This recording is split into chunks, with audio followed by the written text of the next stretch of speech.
voyez la diversité de la littérature.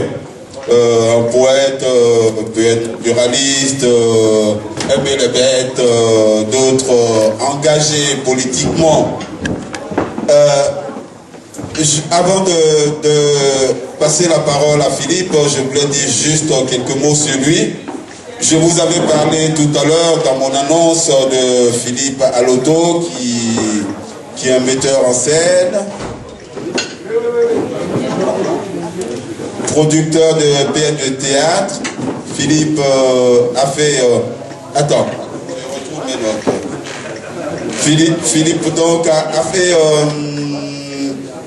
a produit une grande scène à laquelle, franchement, j'ai participé à Paris, qui s'appelle Grand appartement entre amants.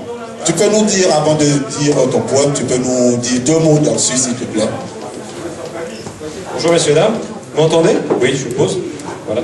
En fait, oui, Pascal a résumé en gros ce que j'étais. Je suis producteur de pièces de théâtre, je suis écrivain public, surtout. Et je me manifeste beaucoup à la télévision, pour certains qui me reconnaîtront, et d'autres au théâtre. Donc, auteur de la pièce Grand appartement à Tromans, c'est un boulevard, un fait d'eau. Et Pascal est venu voir la pièce, avec 6 comédiens à bord, 3 comédiennes, et bientôt, à Paris étant fait, on a joué près des Folies Bergères, au feu de la rampe, et on a comme prévision en 2014, pour la saison à venir, à Mency, qui est pas loin, le 11 janvier, à 20h30, un samedi soir, de mettre à profit la pièce de théâtre que j'ai écrite, produite dans un premier temps, maintenant je laisse ça à la main à la production, qui est Tremplin 2000, avec des gens de la publicité connus, c'est-à-dire qui ont 30 ans de métier, et je vais avoir l'honneur et le privilège d'avoir Marthe Marcadier à l'affiche, qui est une dame du théâtre depuis une quarantaine d'années, qui a 83 ou 84 ans, je crois, qui sera une dame par complaisance qu'on attend avec impatience à Mency sur une tournée 2014.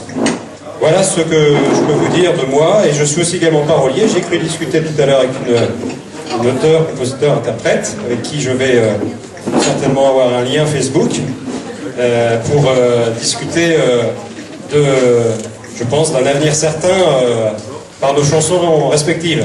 Voilà. Et la composite musicale, je suppose. Alors, voilà, puisque je suis là aujourd'hui, je suis aussi, donc, je disais, parolier. Et ça va faire une pierre de coups, finalement, pour la poésie. Parce que j'ai mon ami qui est là, Parole Culture Cité, Michel Bella, avec lequel je travaille depuis maintenant presque 3-4 mois.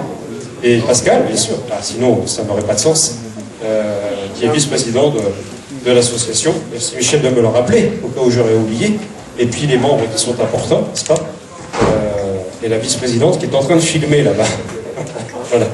Et donc moi aujourd'hui, si je suis ici convié, c'est pour l'aider, déjà, dans sa campagne dite de politique, parce que on parle de négritude, mais il y a aussi, quand même, il faut le savoir, il parlait tout à l'heure de mélange politique, il faut savoir que quand on est dans un parti, on n'est qu'un. On n'est pas un ensemble, on n'est qu'un. Et que ce soit de par notre couleur de peau, on en oublie tout ce qui se passe autour. Par contre, ce qu'il ne faut pas oublier, c'est les problématiques de la société. Et j'estime que Pascal a raison de se battre, et c'est pour ça que je suis à ses côtés aujourd'hui, pour le représenter, parce que je bats le fer pendant qu'il est chaud, pour mener à bien sa campagne, et je le lui souhaite de vive voix aujourd'hui des futurs élus, des gens qui vont mener à bien ce qu'il recherche, c'est-à-dire ce qu'il a dit tout à l'heure, de partage régulier dans une société pour laquelle on ne se regarde plus. Et ça, moi, j'y tiens particulièrement. Alors, on parlait de négritude tout à l'heure, donc j'ai écrit un poème, si tu veux bien, je vais là-dessus, qui s'appelle Oppression. Et Oppression, vous allez reconnaître de qui je parle, à travers Pascal et le peuple noir, africain. Oppression. De mes yeux qui souffrent de la lumière du jour, de la douleur qui demeure sur l'éternel, la folie des hommes reste la même. Cet archipel ne compte plus le nombre de gens d'enfants tués sans rémission. Sombre constat d'innocents qui ont fui les combats et l'anarchie pour se réfugier dans une jungle ensanglantée. Les armes sont dans toutes les rues, tenues par nos enfants comme de simples jeux de paume, à vouloir détruire des vies. Les guerres de pouvoir profitent aux marchands d'armes et commercent sous table. De vulgaires mercenaires, sans scrupules, transportent de l'argent sale aux frontières du mal. Joyeuses et autres richesses ont été volées et pillées par des banquiers peu scrupuleux. Univers de gris, pays affamés, dernier bastion d'hommes en liberté. Je souhaite rétablir une paix, y vieillir en homme libre, emprisonné pour des raisons politiques et militaires durant des années, oppressé, je ne pense qu'à une chose, le mot liberté, mémorial du souvenir, la folle, le fou, la foule chante l'élection d'un candidat libre. Notre terre, mère, matrice de tant de misère, a su rester digne. Hommes et femmes chantent à nouveau. Les hommes qui se retrouvent noués, l'estomac, certes, mais une liberté retrouvée. Forçats au passé, je vais à l'église, prier un évangile de l'avenir. Je n'ai rien accepté de l'oppression, à n'avoir été enfermé sur moi.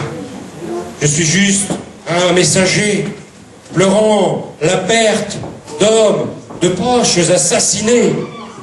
J'ai beaucoup prié, tel un enfant privé de sa mère, de son foyer. J'ai perdu du poids, mais j'ai gardé la foi.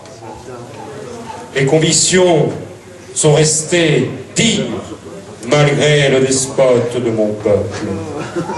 Mon cœur saigne de l'amour du Seigneur. Je suis désormais moi-même un cœur ordonné. La mission sera d'œuvrer pour la paix dans le monde entier. On m'a fait appeler.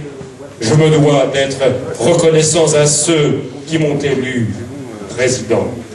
Prix Nobel de la paix, je m'appelle Nelson Mandela. Merci.